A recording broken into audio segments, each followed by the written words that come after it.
West African heads of state have said all options, including the use of force, remain on the table to restore constitutional order in Niger, and that's after the July the 26th coup, and order the activation of a standby force.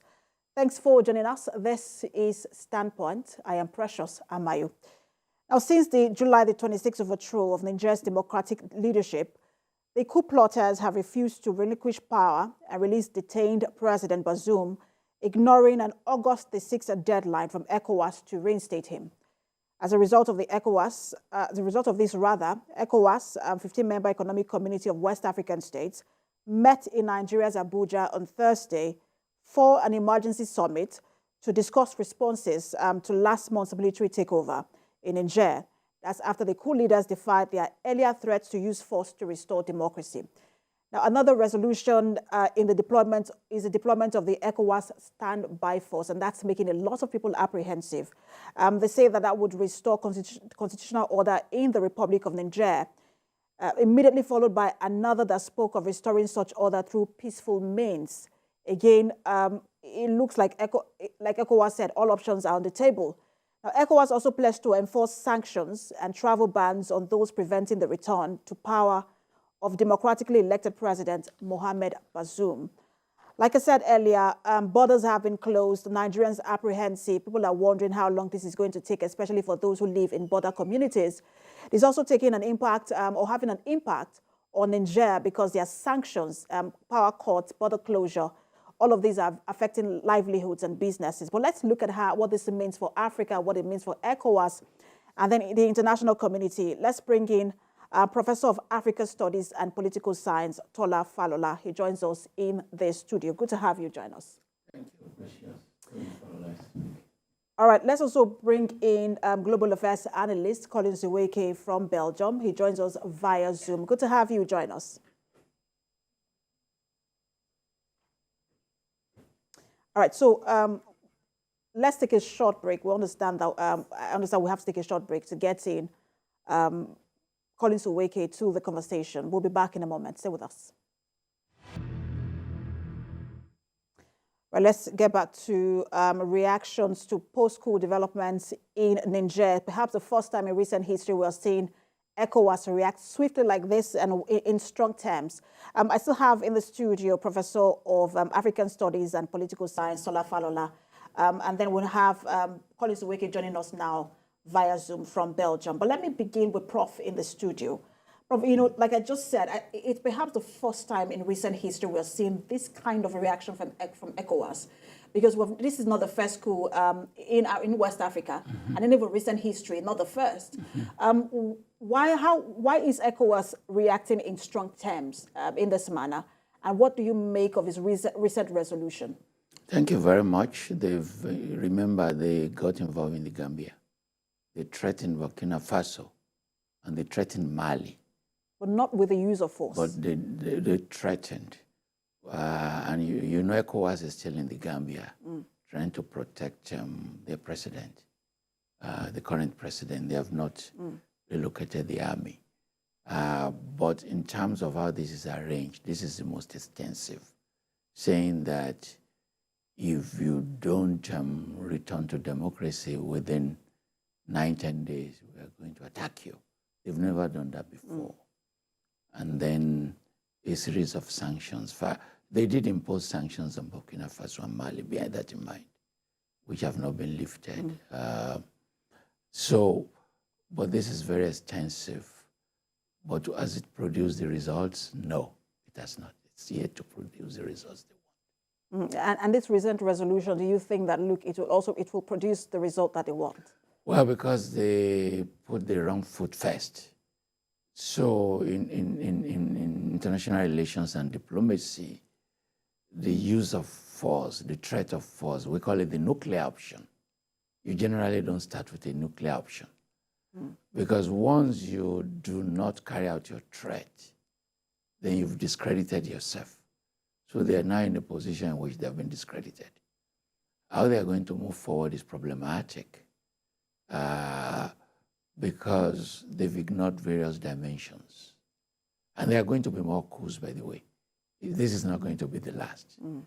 And some of what they're trying to do is also to protect themselves and to send signals to their own armies that if you overthrow us, maybe other countries will come and get rid of you. But I will get to the indications, because you're saying that there are going to be more coups anyway. But I will get to indications, in just a moment. But let me bring in Mr. Collins Onwueke. Mr. Collins Onwueke, these recent resolutions by Ecowas, what does it say to you? Because on one hand, Ecowas say, look, all options are on the table. Use, peaceful resolution. And on the other hand, it has activated, its force. What does it say to you in terms of the direction that Ecowas is looking to take? Thank you, Precious. What it does say to me is the fact that ECOWAS has decided in this instance, to do two things. Number one, they have a strong desire to depart from that epitaph that has stuck on them, and that is toothless bulldog. They simply talk and they never act. I think there is the strong desire now to shed off that unholy epitaph that is hung very, very strongly against them, and for very good reasons. And that is why they have decided that we're going to play tough, we're going to send a strong message. Of course, the downside to that strategy or approach is the fact that, rather than using the nuclear, rather than using or deploying diplomacy, they have decided to use the nuclear force like Professor Falola referred to. That is a miscalculation. Now, on the other hand, while using that nuclear option, they have also decided that they are going to give them what they call the olive branch on the left hand and the gun on the right hand, and saying to them, choose which one is more convenient for you. In the end, number one, they are protecting themselves, and number two, by actually sending the strong message that if it happens in Niger, there is the propensity that it will happen in Nigeria, and so we need to send a strong message that it will not be tolerated by ECOWAS. And so number two, it is also a negotiating tool in terms of saying to them, okay, the use of force like we threatened is not coming on board immediately, but diplomacy remains an option, and you better choose that diplomacy. Now, it remains to be seen what exactly they are going to do to define that content, the content of that diplomatic side of their strategy. In the coming weeks, in the coming months, that will become clearer. And Mr. Onwueke, how much time does ECOWAS have in that diplomatic window, seeing that, look, the junta has already started forming a government, they've announced the Prime Minister, Minister of Finance, so one wonders how much time ECOWAS has in that diplomatic window?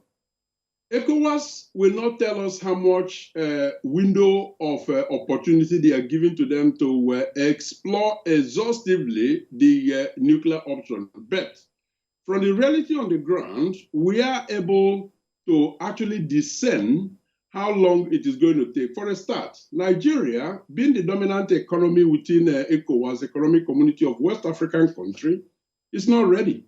They are not ready because, for a start, the National Assembly of Nigeria has more or less said, sorry, we're not buying into the use of force. Number two, they have proceeded on recess. They are not reconvening until about end of September. So which means that the earliest that a resolution is going to be seen in terms of domesticating the resolution of ECOWAS leadership would be end of September, of course, unless they decide to call them back from recess. But I don't see much appetite in that regards. Now, other member states of ECOWAS would also have to, in terms of their parliament, would have to actually approve the use of force. So, we have seen that the difference in terms of policy. Some have said, look, let's just explore the diplomacy. some of these member states have said we do not support the use of force. We want to explore diplomacy. But let me come back to Prof. Mr. Wenke. Prof. Yes. When you look at how ECOWAS has termed this coup, they call it an attempted coup. But some people say, look, at this point, it is no longer handover to Bazoum. It is more of how much time are you going to stay in office, and when are you going to conduct elections? Mm-hmm. You know, that's the conversation. Do you agree that, look, right now, that diplomatic window is fast closing? Well, there is no good option at this time, because we cannot call them coup plotters anymore. They're the one who have the power. It's a government. A government can be in place the year of default, but it's the power. It's the people you have to negotiate with. So they are no longer coup plotters. They're the government. Second, they have many approaches to follow. The do option, the Rawlings option, there's so many approaches. If you attack them, they're going to kill all the previous politicians. And they have threatened they will kill them. So if you attack them, suppose you succeeded. When you break it, you have to fix it. Are you going to put the ECOWAS force there forever? Are you going to write a new constitution for them and ask politicians to go and compete for election? In the interim, are you the government? So who is going to govern the place? And remember, there are so many other issues around this we don't talk about. The previous president before now wanted a third term. Just as we had that experience in Nigeria, he didn't get his third term. So he installed his friend there. And he put his son as a cabinet member. He had mining interest. His son has mining interest. So people are not looking at the undercurrents of this situation. The country runs like a mafia. Which is and you know, not just that country. Some countries in West Africa have you know, people have talked about the governance deficit. Yes. Which is, you know, they have said that, look, this is the reason we're seeing this support, and not just the coup, but the popular protest in support of these coups. That is because of the governance deficit, and perhaps ECOWAS should be focusing on that, you know, as the best option. Yeah, but they can't focus on that because they are also experiencing the same. One of the presidents that attended the meeting in Abuja is very notorious. He changed the constitution, put himself in power. So you can also see their own self-interest. Who among them has the mandate to govern? People in Ghana don't no longer. But we understand that, look, ECOWAS played a very significant role in ensuring that President Macky Sall doesn't seek a third term, and that they helped to douse that tension. So to ECOWAS' credit, it is also assisting in terms of helping governance and democracy thrive. Well, people will argue that the opposition was so strong for him, and the Marabout are also so strong. The credit we are going to give to ECOWAS on that is very limited. Remember, the composition of ECOWAS is made of the people that the president sent. They are the friends of the presidents. So the ECOWAS is not a representative of you and I, but a representation of the power that we criticize. It's a collection of the friends of the presidents. They're not appointed on people's election. The ECOWAS is just a representation of the bad governance in those respective countries as well. But there are dimensions in terms of what are the implications for Nigeria, which is far more important than to us than to ECOWAS. So when you close the borders, whom are you punishing? I study international trade flow. I know the trade flow. It's Nigerians that benefit more from this trade. It's not Nigerian. People carry goods from Lagos, from Kano to Niger. We have 5 states that border on the country, stretching 1,300 kilometers long. Whom are you punishing? The electricity we provide, part of which the country has broken because it's building a dam, is a gift based on an understanding that we are not going to dam the River Niger. If they dam the River Niger, if Mali dams the River Niger, if everybody dams the River Niger, you're not going to have this electricity you are enjoying. And if you do, it's going to be at a higher cost. And then you know how many refugees Niger is keeping for us? Internally displaced people, over 300,000. Whoever is in power will just create more refugees for you. Your people are complaining they have no food. They have no. People are complaining about inflation and poverty level, which has outstripped that of India. And then you are going to receive more refugees from Niger if you attack them. So the consequences. This is a policy that they have not thought about carefully. In other words, they're just thinking in terms of their own specific interests so that they don't get overthrown themselves. Because they have legitimacy governance deficit in all these countries. Let's bring in Mr. Oweke. Mr. Oweke, Prof seems to be talking about the implications for Nigeria. And, some will say, look, the president came in at a time where he immediately came into office, less than 45 days, as it were. He was already he was voted the Ecowas chairman, and he has to now focus on both his country and the region. And so people are saying, there are those who are saying just focus on Nigeria and ignore all of these issues. But he is, the chairman. And so I'm wondering, from your end, what do you think that, this means for Nigeria, implication for Nigeria, and if it is all worth it? It is thoroughly worth it. And the reason is because it keys into Nigeria foreign policy trust, and that is concentratism. They want to be regional power in Africa, and in more ways than one, they have shown that over the years. And it is in Nigeria's best interest that they continue to provide leadership in Africa, especially when it concerns a country that actually shares border with 7 states of Nigeria. Like Professor Folola mentioned, the intertrade between Niger and Nigeria is humongous.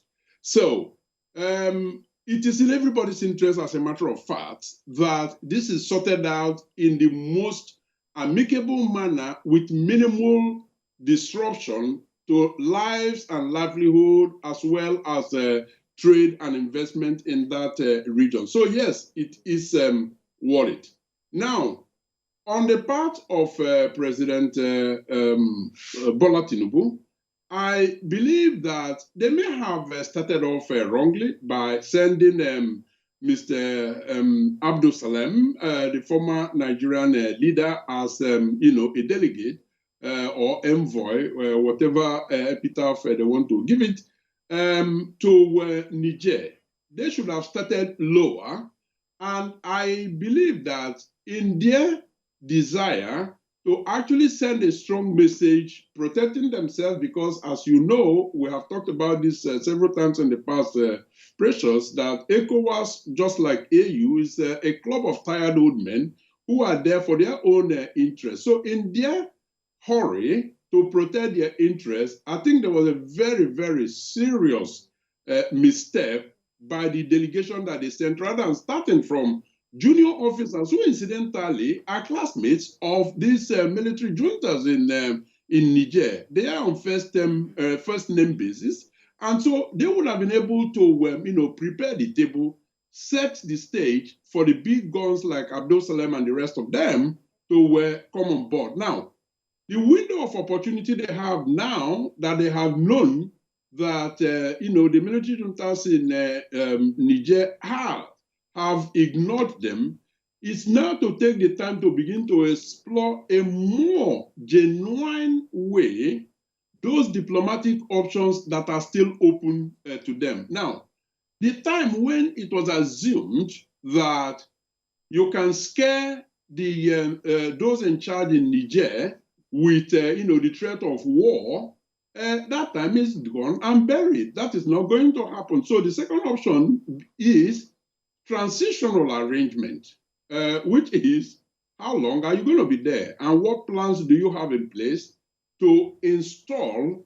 democracy, then achieving that, democratic order that, they talked about. So that is the reality. All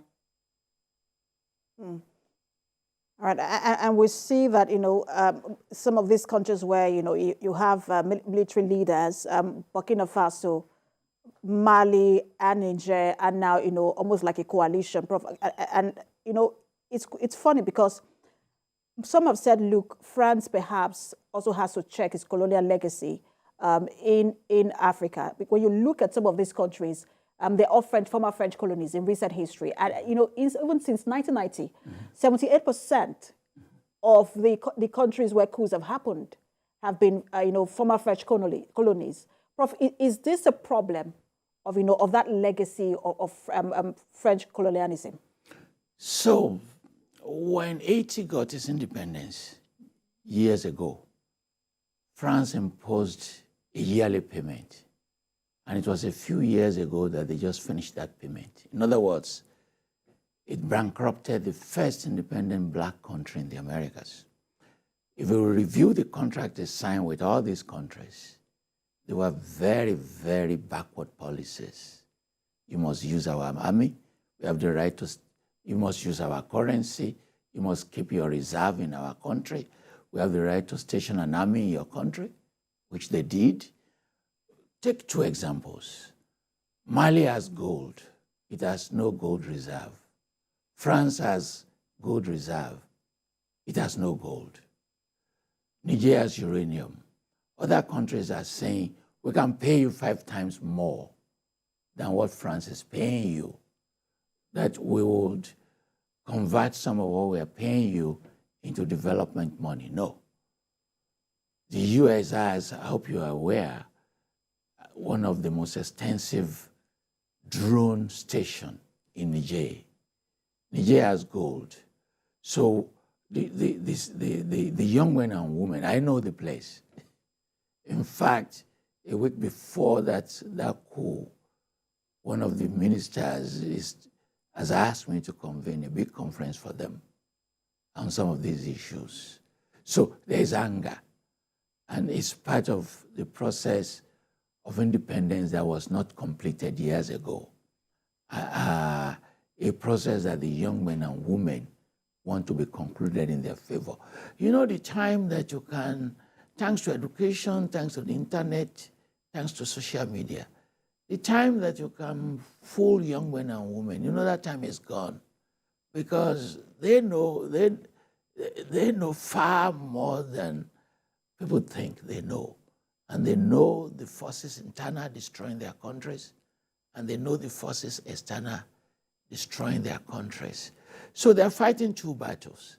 They're fighting former colonial masters, cheating them, exploiting them. 88 billion leave Africa every year. 88 billion US dollars, illicit transfer of money.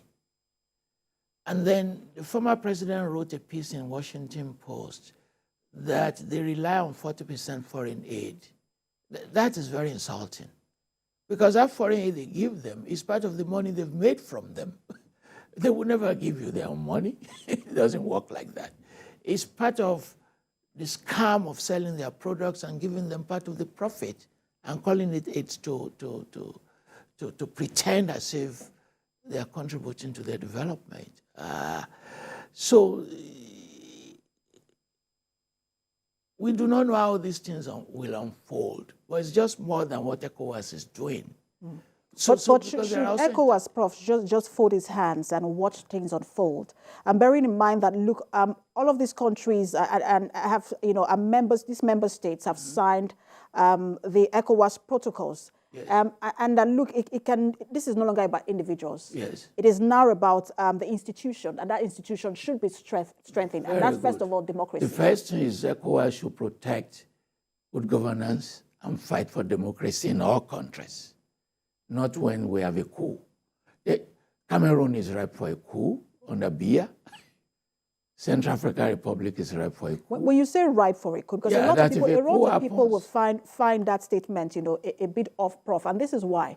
Because, in a democracy, yes, there are instruments one can use, yes, to remove constitutionally a leader. One of them is, just a minute, Prof. One of them is elections. You wait for the end of that tenure, yes, and say, look, whether it's first term, we do not want you for a second term.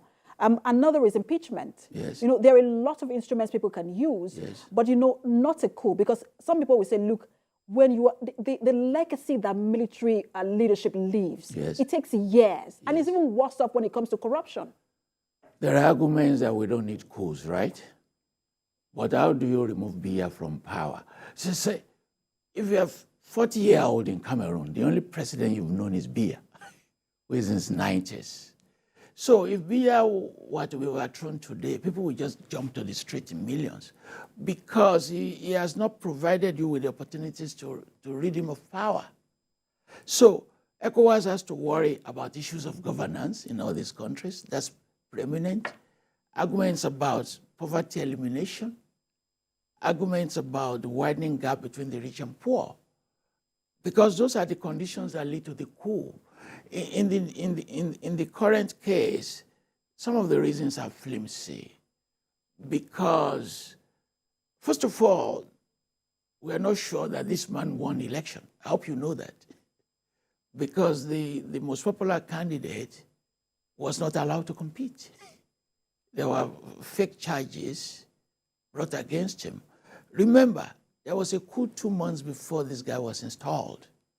So it's not as if, when you have democracy on paper and it doesn't work, you are not given sufficient opportunities for your citizens to know the best options for them.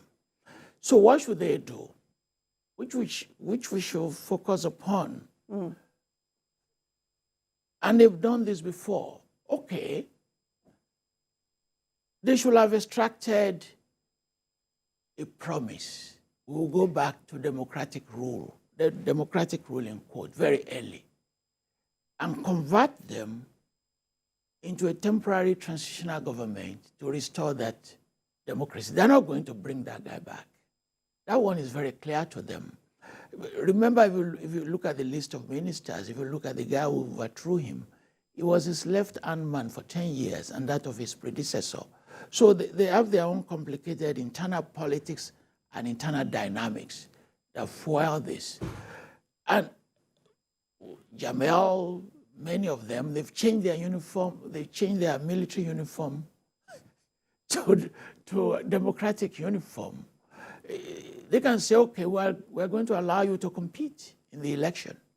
And if you win, resign from the army. And that pattern we see. Why not resign from the army first before you compete? But let me bring in Mr. Collins Oweke. Mr. Collins Oweke, the conversation really is maladministration and governance deficits, which we understand, is rife in some African countries. But is that enough for one to support a coup? And then what should ECOWAS be doing now? Because Prof has raised the issue of some countries where, look, people are also tired of that kind of governance. What should ECOWAS be doing now to address those kind of issues? For a start, a coup is an aberration, and there cannot be any justifiable reason for a coup to take place in a country. Now, there are, like you pointed out there, Precious, other means of getting rid of a government that is not doing what it ought to be doing. But we do know that those instruments, those democratic instruments, don't work in Africa because those in power have managed to stifle the system such that they have rendered those instruments impotent. And so the best place to start would be strengthening the governance instrument, the governance structure. That is number one. Then number two, issues around fighting poverty and all of that have got to come on the front burner because an uneducated population is one that actually support the wrong choices for them. A coup is a bad choice.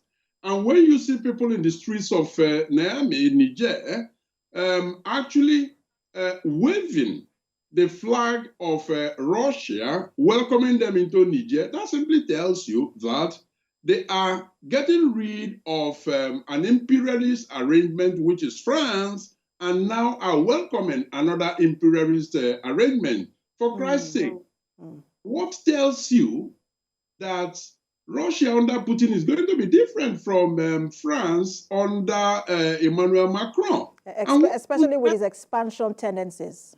Well, what even tells you, Ada, that the gentleman, Tiani, that has seized power, is going to deliver on the promises of giving them the good life And what tells you that it's not going to be even more corrupt than the democratic leader that he overthrew? So you see, you have the military coup, but you also have civilian coup, because in some of these African countries, if not most of these African countries that we're talking about, elections are rigged. People, civilians actually force themselves into power. Nigeria, for instance, in the last, several years, in the last decade or so, the court of law has got to determine who becomes Nigeria's president rather than the electorate. That also is much of an aberration as a military coup. And all of these have But at the end of the day, one would say, look, it is still constitutional. Whether as long as it is a court and not a coup, it's at least more acceptable than when you have a coup. But I want to leave it there. I know you want to conclude your thought, Mr. Collins Oweke, but I do have to leave it there. Thank you so much for talking to us. Always a pleasure. Thank you for having me. And Prof, I just want to give you maybe a minute to take on this, because you raised the point. It looks like, some parts of Africa are making Russia the new savior. Is Russia the new savior when you look at the expansionist tendencies of Russia? And then are we also seeing the last vestiges of the French legacy, colonial legacy in Africa? No country is going to develop your country for you. All of them have their agenda, and they've always had. So Russia cannot be a savior, China cannot be a savior. French have never been saviors, the British have not been saviors. We have to develop our own countries ourselves, on our own terms, with our own talents, with our own human capacity. And we are very intelligent, and we have to change the culture of leadership and the culture of followership. That's the only solution. Prof, it was an interesting conversation with you and with Mr. Collins Oweke, Professor of African Studies and Political Science, Tola Falola. Thank you so much for talking to us. I'm sure we're going to have you more often to discuss some of these issues in Africa. Thank you. It's a pleasure to meet you, Precious. Watching Standpoint. Now, in the course of the week, we had several developments. One of them was the ministerial screening and confirmation after the ministers were all screened. 45 of them out of 48 were confirmed. 3 of them, were not confirmed and due to security clearance. The former governor of Kaduna State, Nasiru El-Rufai, was one of those. We also know that Daladi from Taraba State and Stella Okotute from Delta State were also part of those who were not confirmed. And, they have said that that's because of some petition and, and backlog of issues that they have to clear. But that is raising a lot of conversation in the country. People are wondering, look, especially for Governor El-Rufai, he's been a governor, he's been a minister, he's been the head of the BPE. What is going on?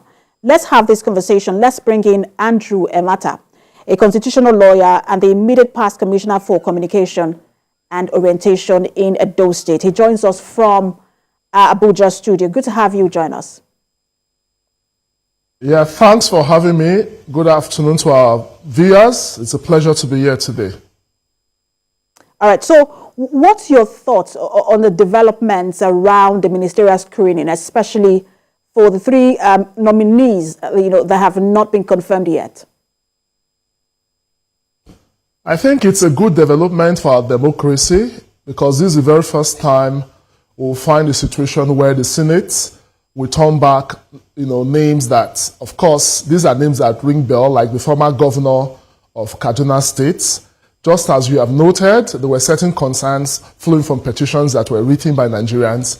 And I think I must salute the president for allowing the Senate to do their job. And I think because they said until these issues are resolved, these names will not be confirmed. And I think it's a good development for democracy, and it shows that there's some level of due process. And it gives the entire process a very good, posturing, and it gives that sense of, for the first time, we have a National Assembly that is not a rubber stamp. But does it give it a good posturing? Because some have said, look, why not have, it is expected that you have the security clearance before anybody even comes for screening in the first place. So why should people go through screening if they have not been cleared, in terms of security clearance, background checks and all? I think the whole idea of ministerial screening is a constitutional issue. Tied to that is what we don't see. We talk of DSS clearance, we talk of ICPC clearance. Those are the prerogatives of the executive. So what they usually do is that for every nominee, they attach whatever reports, because the DSS does not have their own power different from that of the appointing authority, which is the president. So that to avoid any sense of, oh, the Senate did not give me the opportunity of appearing before them, you push these things to the National Assembly that has a mandate, that is the Nigerian Senate in this case. And it is for them to decide if, in spite of a security report, in spite of a petition, if they allow the confirmation of a nominee. And I think for the first time, we are seeing a process that has brought up this issue of, do we follow due process whenever we talk of ministerial screening and confirmation? And I think it's a positive development, if you ask me. I understand we have joining us on Zoom, Alhaji Sani Dododo, who is a public affairs analyst. Thank you so much for joining us. Alhaji, I just want to ask you to talk to us about your own thoughts on this development as well, as the presidency is now waiting for the confirmation of 3 out of its 48 nominees. Well, I think if you look at the issue holistically, it's more or less an APC government affairs.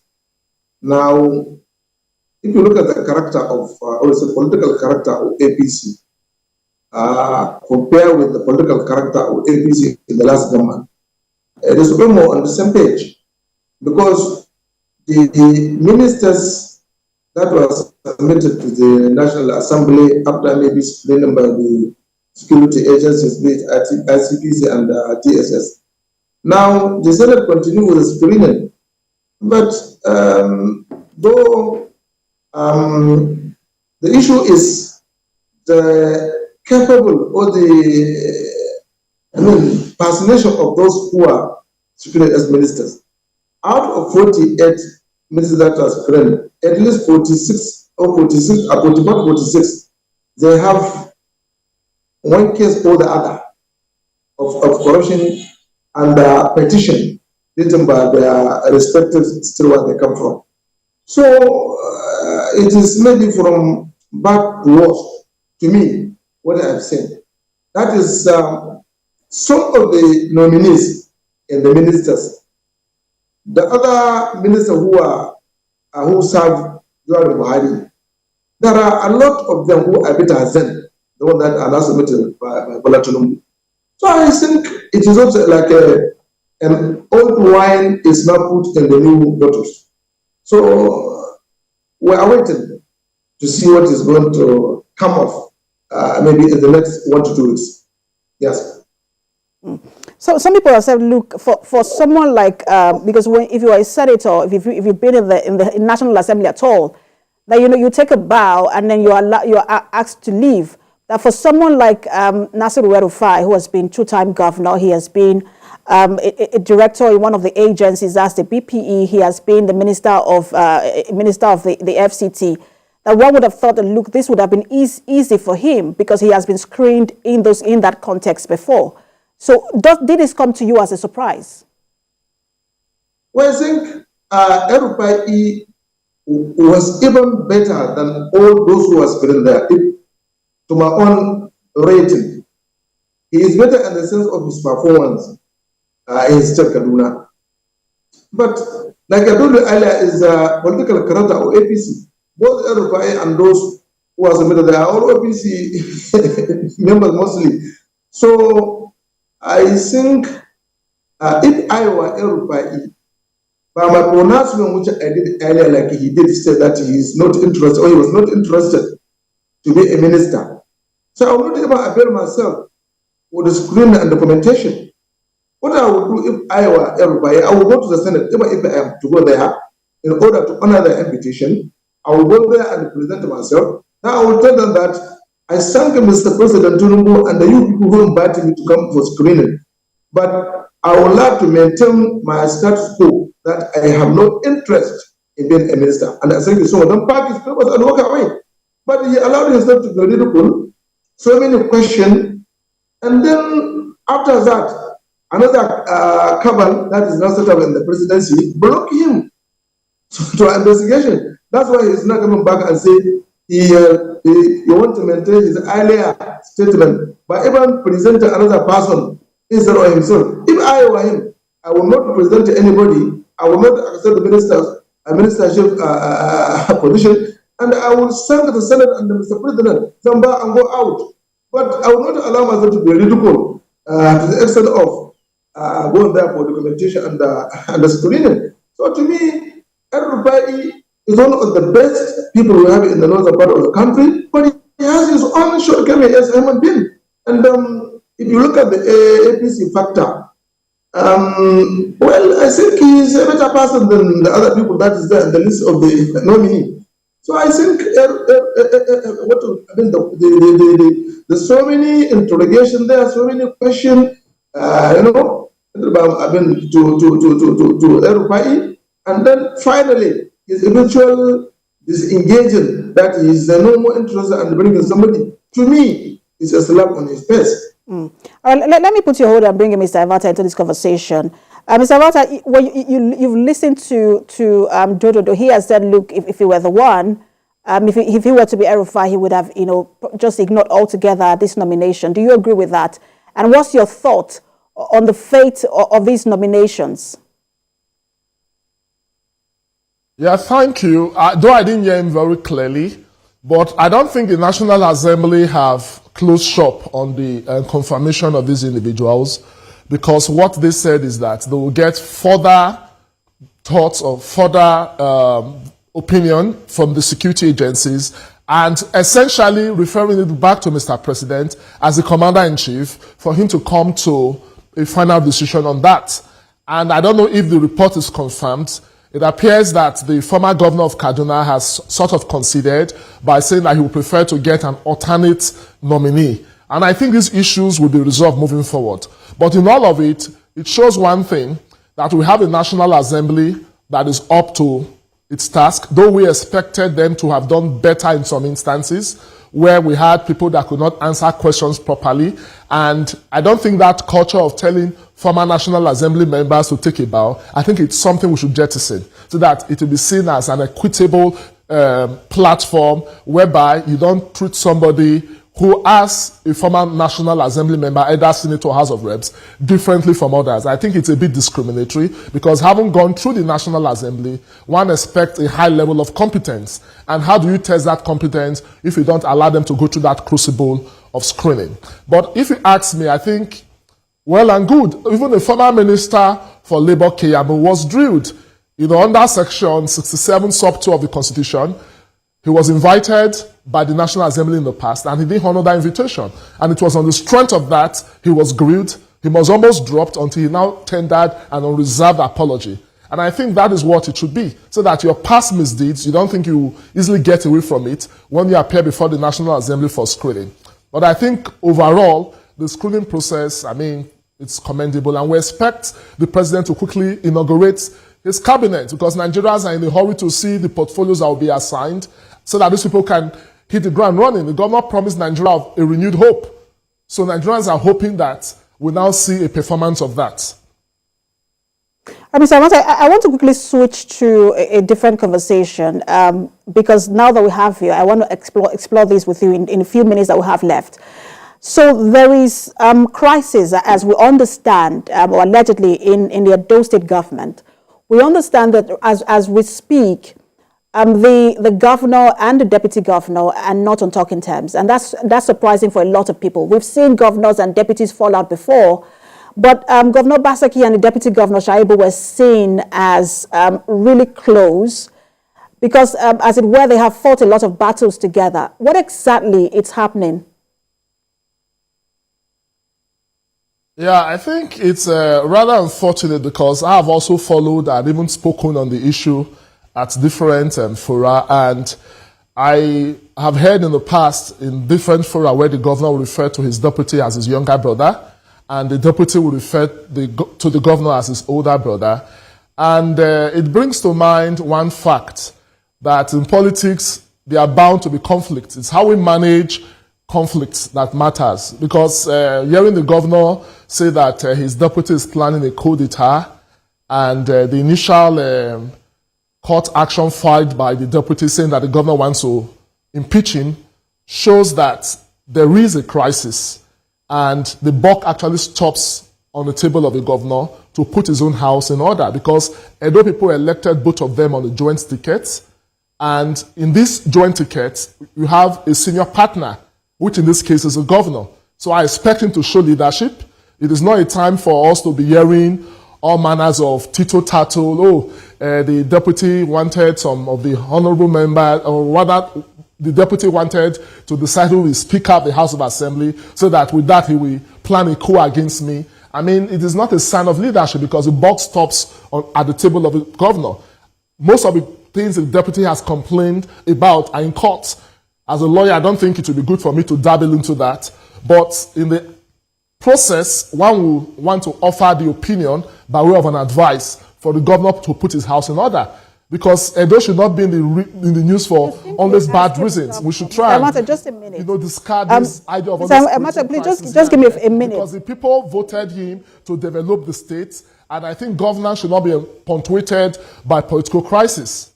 All right, and that's fine. But I want to ask you, because you seem to be saying, look, the buck stops at the table of the governor or at the desk of the governor. But a lot of people will say, when you look at Edo State, Shaibu has enjoyed a lot of popularity under this current administration, and that look, it is not.